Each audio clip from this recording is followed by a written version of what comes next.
আসসালামু আলাইকুম। Welcome back to my channel Nishi's nice cooking room. আজ আমি একদম ইউনিক একটি রেসিপি নিয়ে আপনাদের সামনে হাজির হয়েছি। আজকের রেসিপি হচ্ছে ফুলকপির কোরমা। ফুলকপির কোরমা শুনতে একটু আজব লাগলেও এটি খেতে কিন্তু ভীষণ মজাদার। চাইলে পোলাওয়ের সাথে এটি সাইড ডিশ হিসেবে রাখতে পারেন। এতে করে খাবারের মেনুতে খুব সুন্দর একটা বৈচিত্র্য চলে আসবে। তাহলে চলুন আমরা মূল রেসিপিতে চলে যাচ্ছি। আমি এখানে মাঝারি সাইজের একটা ফুলকপি নিয়েছি, আর ফুলকপিটা ঠিক এভাবে কেটে নিয়েছি। এর চেয়ে ছোট করতে যাবেন না, নইলে রান্না করার পর ফুলকপিটা দেখতে খুব একটা ভালো লাগবে না। এখন ফুলকপিগুলো একটু ভাপিয়ে নেব। এর জন্য চুলায় পর্যাপ্ত পরিমাণ পানি নিয়েছি। পানিতে একটু বলক চলে আসলেই স্বাদমতো কিছুটা লবণ দিয়ে দেব। লবণটা মিশিয়ে নেওয়ার পরই কেটে রাখা ফুলকপিগুলো এক এক করে দিয়ে দিচ্ছি। এখন চুলাটা মাঝারি আঁচে রেখে ঠিক ঘড়ি ধরা 3 মিনিট জাল করে নেব। 3 মিনিট হয়ে গেছে। এর চেয়ে বেশি কিন্তু জাল করতে যাবেন না, এতে করে ফুলকপিগুলো বেশি সিদ্ধ হয়ে নরম হয়ে যাবে। এখন এগুলো পানি ঝরিয়ে একটা সাইডে সরিয়ে রাখব। এখন ফুলকপিগুলো একটু ভেজে নেব। এর জন্য চুলায় একটি প্যান বসিয়ে প্রায় 3 টেবিল চামচ সয়াবিন তেল নিয়েছি।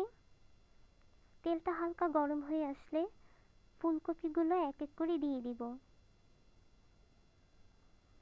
এখন চুলাটা মাঝারি আঁচে রেখে এভাবে নেড়ে নেড়ে ভেজে নেব।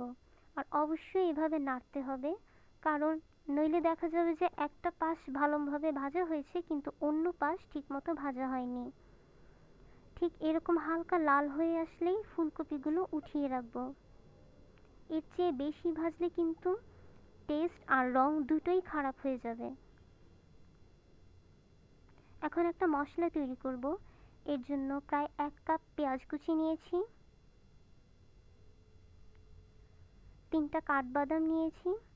আপনারা চাইলে এখানে কাজু কিংবা চীনা বাদামও দিতে পারেন।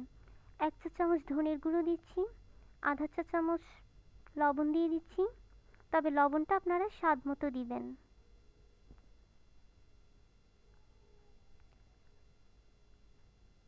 এরপর দিচ্ছি আধা চা চামচ জিরার গুঁড়া, আধা চা চামচ মরিচের গুঁড়া, আধা চা চামচ রসুন বাটা, 1 চা চামচ আদা বাটা, একটা জয়িত্রী দিয়ে দিচ্ছি। এখন এই সবগুলো উপকরণ ব্লেন্ড করে নেব। আর দিয়ে দিচ্ছি 1/4 চা চামচ হলুদের গুঁড়ো। সবগুলো উপকরণ ব্লেন্ড করে নিয়েছি। এখন আমরা মূল রান্নায় চলে যাব। চুলায় একটি প্যান বসিয়ে 1/4 কাপ সয়াবিন তেল নিয়েছি। তেলটা হালকা গরম হয়ে আসলে দিয়ে দিব একটা তেজপাতা। এভাবে ছিঁড়ে দিয়ে দিতে হবে, তাহলে ঘ্রাণটা খুব সুন্দর আসবে। এখন এখান থেকে ভালো একটা ঘ্রাণ আসা পর্যন্ত হালকা ভেজে নেব। ভাজা হয়ে গেছে। এখন সেই ব্লেন্ড করে রাখা মশলাটা পুরোটা দিয়ে দিব। আর একটু করে পানি দিয়ে দিচ্ছি, তাহলে মশলাটা পুড়ে যাবে না। এখন চুলাটা মাঝারি আঁচে রেখে এভাবে নেড়ে নেড়ে কষিয়ে নিতে হবে। অবশ্যই এভাবে নাড়তে হবে, নইলে কিন্তু মশলাটা নিচে দিয়ে পুড়ে যাবে। যখন দেখবেন মশলায় কাঁচা গন্ধটা চলে গেছে, তেলটা উপরে ভেসে উঠেছে, তখনই বুঝে নেবেন মশলা কষানো হয়ে গেছে। এখন দিচ্ছি মেজারমেন্ট কাপের 1.5 কাপ পরিমাণ লিকুইড দুধ। আর দুধটা অবশ্যই আগে থেকে জাল করে ঠান্ডা করে নিতে হবে। 3টা আস্ত কাঁচা মরিচ দিয়ে দিচ্ছি।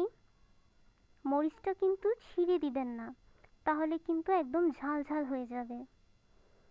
এরপর ভেজে রাখা ফুলকপিগুলো এক এক করে দিয়ে দিচ্ছি।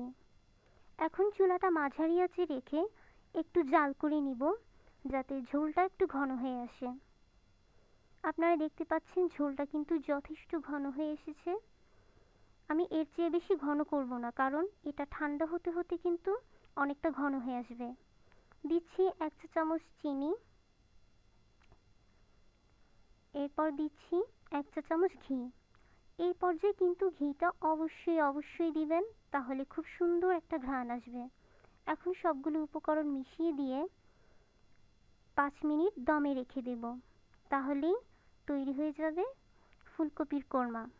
5 মিনিট হয়ে গেছে, এখন আমি এটা নামিয়ে নিচ্ছি। ভিডিওটি ভালো লাগলে অবশ্যই আমার চ্যানেলটি সাবস্ক্রাইব করবেন, পাশে থাকা বেল আইকনে ক্লিক করে দিবেন। এছাড়াও আমার ফেসবুক পেজে লাইক দিয়ে সাথে থাকতে পারেন। আজ তাহলে এই পর্যন্তই, পরবর্তীতে আরও সুস্বাদু রেসিপি নিয়ে চলে আসব।